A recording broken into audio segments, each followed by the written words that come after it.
Ini ada 5 soal ya. 2, 3, 4, 5.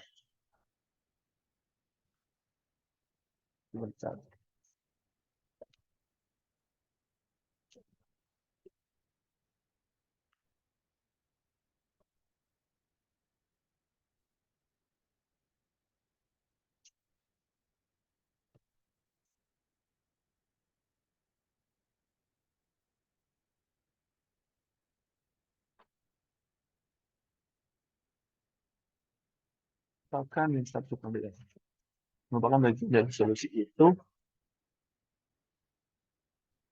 Um, um,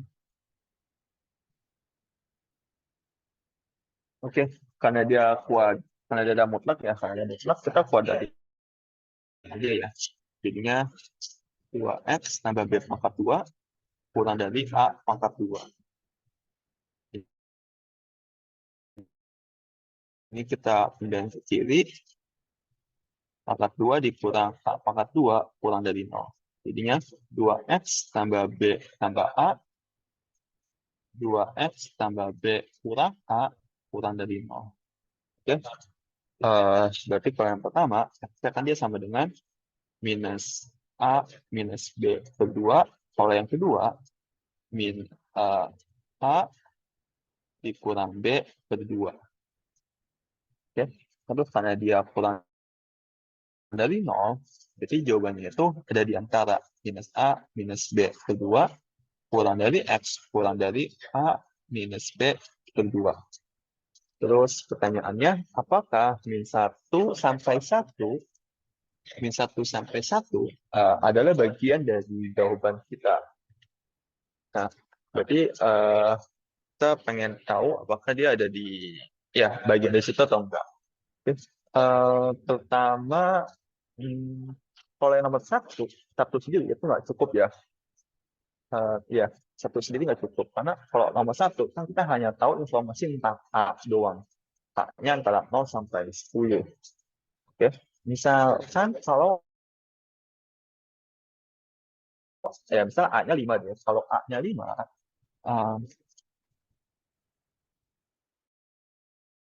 ini kan jadinya minus 5, minus B, kedua kurang dari X, kurang dari 5, min B, kedua. Oke, kalau misalnya kita pilih kita pilih B-nya minus 5. Kalau kita pilih B-nya minus 5, ya, 0 kurang dari X, kurang dari 5. Berarti min 1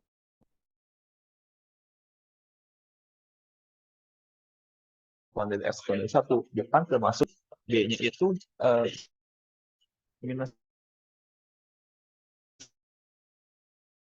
4.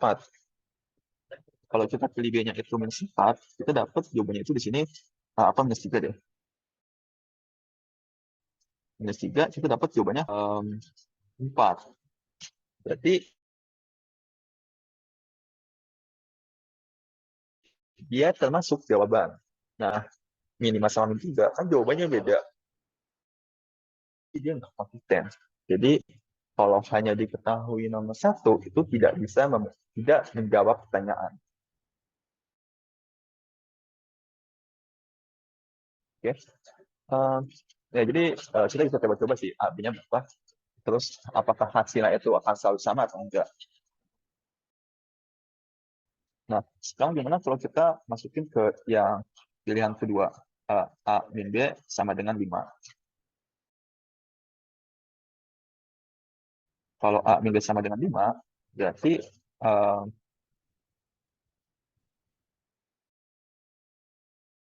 kan A-nya sama dengan 5 tambah B ya. Oke, ini jadinya minus 5. Ini jadinya minus 5 tambah B dikurang B per 2 kurang dari X kurang dari 5 tambah B dikurang B per 2. Ini jadinya 2B dikurang 5 per 2 kurang dari X kurang dari 5 per 2. 2. Oke. Nah, eh, tapi 2B minimanya itu bisa berapapun.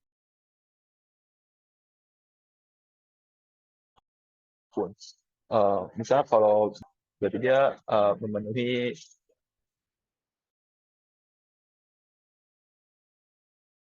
berarti jawabannya benar. Min 2,5 sampai 2,5. Tapi kalau kita pilih B-nya itu sama dengan eh, misalnya dia positif. Kalau B-nya 3, berarti 2B min 5 per 2, itu jawabannya setengah. Kalau dia setengah, berarti min 1 nggak masuk ke dalam jawaban.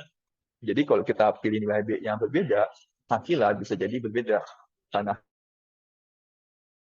hasilnya berbeda, jadi uh, dia nggak selalu benar. Jadi nggak ada kesimpulan. Jadi 1 dan 2 itu nggak cukup. Ya, jadi kan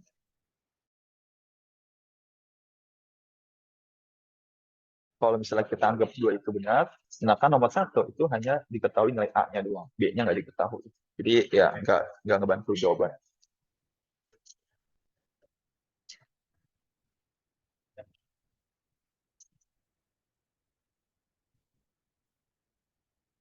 Oke. Sekarang oke, ini nilai limit. Ya, limit gampang ya, ini tinggal difaktorin aja. X kuadrat min 5x tambah 6 dibagi x kuadrat min 4, jadinya x min 2, x min 3, x min 2 plus 2. Coret-coret, jadinya x min 3, x tambah 2. Masukin x-nya 2, jadinya 2 kulang 3 per 2A. Oke. Limit aljabar biasanya kita cuma faktorin doang sih. Uh, jadi selama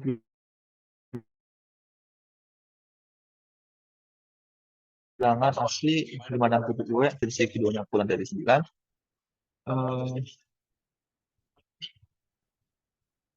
Oke, ini kata kunci dia ada di bilangan asli. Bilangan asli itu dia startnya dari 1, 2, 3, 4, dan seterusnya. Oke.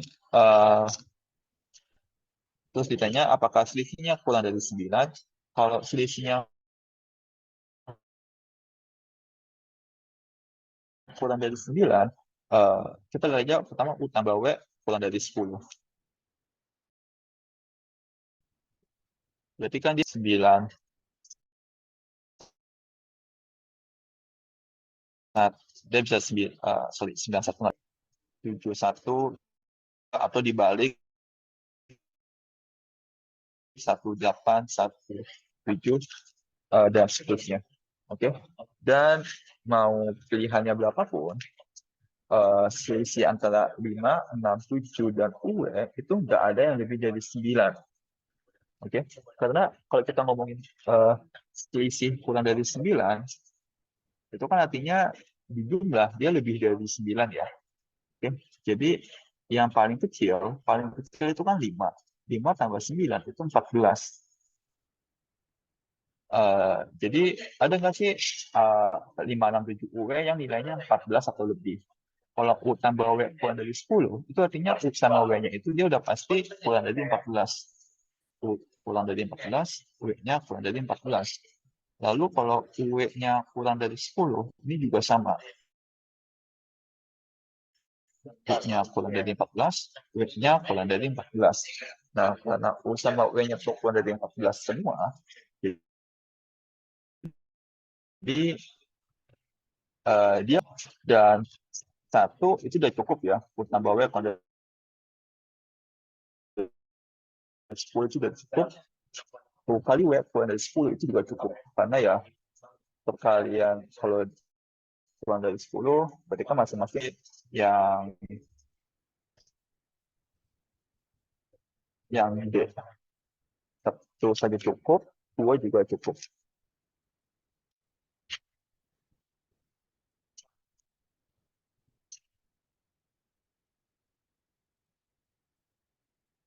Oh ya, yang ini kayak nggak sempat dibahas deh. Ini masih banyak banget.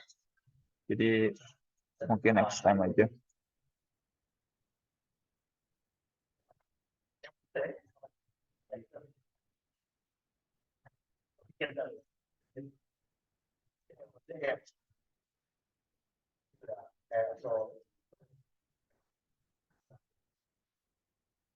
Oke, fx sama fx dan gx itu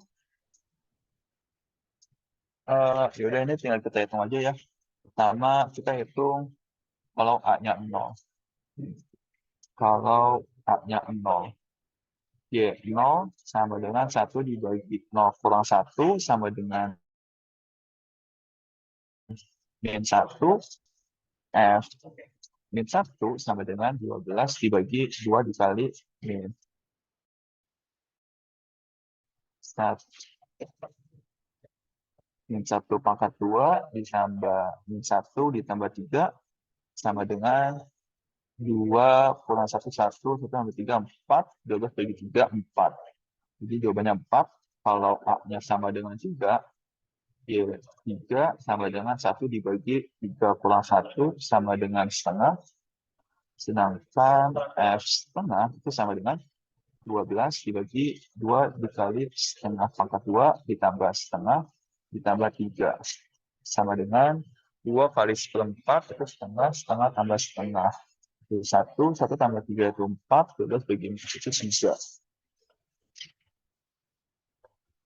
Ya, kalau yang pertama ini P lebih dari Q. Yang kedua, P sama dengan Q.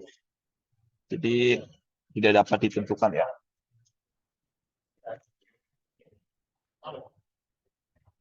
Terus soal terakhir,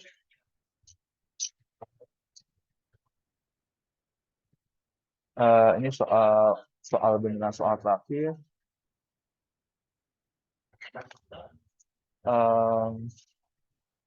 Ini juga sama ya, kita masukin aja dua-duanya. Pertama kalau n-nya 4, n-nya 4 berarti kita hitung dari tanda kurungnya ya. 4 di min 1 sama dengan 2 dikurang 4 dikali min 1 dibagi 4 ditambah min 1 sama dengan 2 dikurang 4 ditambah 4 dibagi 3 sama dengan 2, terus 3 di bintang 2 sama dengan 3 ditambah 10 bagi 2 sama dengan 8. 8 itu artinya P kurang dari Q. Terus kalau N-nya 8, 8 titik min 1 sama dengan 2 dikurang 8 dikali min 1 dibagi 8 ditambah min 1. Ini sama dengan 2 ditambah 8 dibagi 7 sama dengan 10 per 7. Terus 3 bintang 10 per 7 sama dengan 3 dibagi 10 per 7 sama dengan 10. Tapi kalau ini 10 artinya P lebih dari Q. Jadi tidak dapat ditentukan hubungannya. Oke.